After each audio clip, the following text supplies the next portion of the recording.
Hi, hello friends. Welcome back to Arcs World. இன்னைக்கு நம்ம வீடியோல லைஃப் சைக்கிள் ஆஃப் பட்டர்ஃப்ளை பத்தி தான் பார்க்க போறோம். நீங்க பட்டர்ஃப்ளை அப்படின்னு எடுத்துக்கிட்டாலும் சரி, பட்டுப்பூச்சின்னு சொல்லப்படுற சில்க் மாத் அப்படின்றத எடுத்துக்கிட்டாலும் சரி, இது ரெண்டுக்குமே வந்துட்டு கிட்டத்தட்ட ஒரே மாதிரி லைஃப் சைக்கிள் தான். மொத்தமா இந்த லைஃப் சைக்கிள்ல 4 ஸ்டேஜ் இருக்கு. Egg, larva, pupa, adult. இதுல ஃபர்ஸ்ட் ஸ்டேஜான எக்கை பத்தி பார்ப்போம். எக் அப்படின்றதுல வந்துட்டு இப்போ ஒரு ஃபீமேல் பட்டர்ஃப்ளை இருக்குன்னு வச்சுக்கோங்க.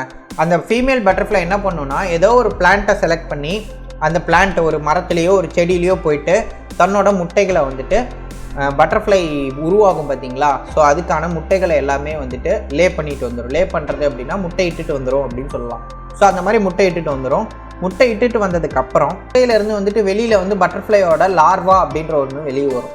அதாவது புழு மாதிரி இருக்கக்கூடிய குட்டிக்கு என்ன சாப்பாடு அப்படின்னா, அது முட்டையிட்ட பிளான்ட் தான் சாப்பாடு. லார்வா அப்படின்றத கேட்டர்பில்லர் அப்படின்னு சொல்லலாம், இல்லைன்னா ஃபீடிங் ஸ்டேஜ் அப்படின்னு சொல்லலாம். இந்த கேட்டர்பில்லருக்கு என்ன வேலை அப்படின்னா, ஈட், அதாவது சாப்பாடு. இதுக்கு சாப்பாடு மட்டும்தான் முக்கியம். சாப்பிட்டுக்கிட்டே இருக்குது பார்த்தீங்களா. இதெல்லாம் வந்துட்டு எப்போ யூஸ் ஆகும் அப்படின்னா, இது பட்டர்ஃப்ளையாக மாறினதுக்கப்புறம் யூஸ் ஆகும். ஏன்னா பட்டர்ஃப்ளையாக மாறினதுக்கப்புறம் இது மேக்ஸிமம் சாப்பிடாது. புழுவாக இருக்கும் போதே சாப்பிட்ற எனர்ஜி தான் பட்டர்ஃப்ளையாக மாறினதுக்கப்புறம் இதுக்கு வந்துட்டு உதவ போகுது. இது அப்படி சாப்பிடும் போது முட்டை வந்து ரொம்ப சின்னதாக இருக்கும். அதை விட இது சாப்பிட்டு முழுசாக சாப்பிட்டு முடிக்கிற ஸ்டேஜில் கிட்டத்தட்ட 2 இன்ச்சு அளவுக்கு வளர்ந்துருக்குமா. ஓகே, இப்போ அடுத்த ஸ்டேஜுக்கான பியூப்பாக்கு போவோம். பியூப்பா அப்படின்ற ஒரு ஸ்டேஜில் வந்துட்டு தன்னை சுற்றி கூடு மாதிரி ஒரு அமைப்பை ஏற்படுத்திக்கிட்டு உள்ளே ரெஸ்ட் எடுக்க ஆரம்பிச்சிடும். ஸோ அதை தான் வந்துட்டு பியூப்பா அப்படின்னு சொல்கிறாங்க. இதுக்கு கிரிசாலிஸ் அப்படின்ற இன்னொரு பேரும் இருக்குது. இது 1 வாரமும் ஆகலாம், 2 வாரமும் ஆகலாம், 1 மாதம் ஆகலாம், இல்லை அதுக்கு மேலேயும் ஆகலாம், கிட்டத்தட்ட 2 வருஷமும் ஆகலாம். ஸோ இது வந்து பட்டர்ஃப்ளையோட ஸ்பீசிஸை பொறுத்து மாறும். பட்டர்ஃப்ளையோட கால், பட்டர்ஃப்ளைக்கான ரெக்கை, பட்டர்ஃப்ளைக்கான கண், இது எல்லாமே வந்துட்டு கொஞ்சம் கொஞ்சமாக அந்த பியூப்பாக்குள்ளே தான் ஃபார்ம் ஆக ஆரம்பிக்கும். ஸோ இந்த மாதிரி ஃபார்ம் ஆகிறதுக்கு வந்துட்டு எனர்ஜி வேணும் இல்லையா. அந்த எனர்ஜிக்காக தான் லார்வா ஸ்டேஜில் வந்துட்டு பட்டர்ஃப்ளை அவ்வளோ சாப்பிடும். ஸோ அந்த சாப்பாட்டுக்கு எல்லாத்துக்குமான பலன் இந்த பியூப்பா ஸ்டேஜ்லேயும் அதுக்கப்புறம் வர அடல்ட் ஸ்டேஜ்லேயுமே தான் வரும்.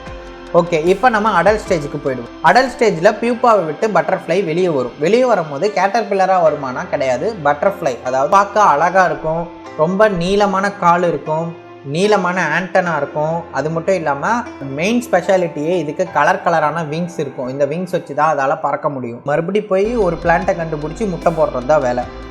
மோஸ்ட்லி பட்டர்ஃப்ளையோட ஏஜே 1 or 2 வீக்ஸ் தான். அந்த 2 வீக்ஸ்க்குள்ளேயே தனக்கான பிளான்ட்டை கண்டுபிடிச்சி முட்டை போட்டு எல்லாமே பண்ணிடணும். ஸோ பட்டர்ஃப்ளையோட லைஃப் சைக்கிள் அப்படின்றது இதுதான். முதல்ல வந்துட்டு எக்காக இருக்கும், அப்புறம் லார்வாவாக இருக்கும், அப்புறம் பியூப்பாவாக இருக்கும், அப்புறம் அடல்ட்டாக மாறிடும். அடல்ட்டாக மாறினது மறுபடியும் எக் போட ஆரம்பிச்சிடும். ஸோ இதே பட்டர்ஃப்ளையோட லைஃப் சைக்கிள் தான் சில்க் மாத். அதாவது பட்டு துணியெல்லாம் நெய்கிறாங்கல்ல, ஸோ அதுக்கு வரக்கூடிய அந்த பட்டு இருக்குல்ல, இந்த பட்டுப்பூச்சியோட லைஃப் சைக்கிளும் வந்துட்டு இதே தான். ஸோ அதனால தான் பேசிக்காக ரெண்டுக்குமே சேர்த்து ஒரே வீடியோவாக போடலாம் அப்படின்ட்டு இந்த வீடியோ அப்லோட் பண்ணியாச்சு. ஸோ இந்த வீடியோ உங்களுக்கு பிடிச்சிருந்தா லைக் பண்ணிட்டு இந்த வீடியோ பற்றின உங்களோட கருத்துக்களை கமெண்ட் பண்ணுங்கள். நம்ம ஆர்ட்ஸ் சேனல் நீங்கள் இன்னும் சப்ஸ்கிரைப் பண்ணல அப்படின்னா மறக்காமல் சப்ஸ்கிரைப் பண்ணிட்டு கூட இருக்க பெல் சிம்பிளை ப்ரெஸ் பண்ண மறந்துடாதீங்க. அப்போ தான் நாங்கள் அப்லோட் பண்ணுற வீடியோஸோட நோட்டிஃபிகேஷன் உங்களுக்கு உடனுக்குடன். ஸோ இதே மாதிரி இன்ட்ரெஸ்டிங்கான இன்னொரு வீடியோ உங்களை பார்க்குற வரைக்கும் பை ஃப்ரெண்ட்ஸ்.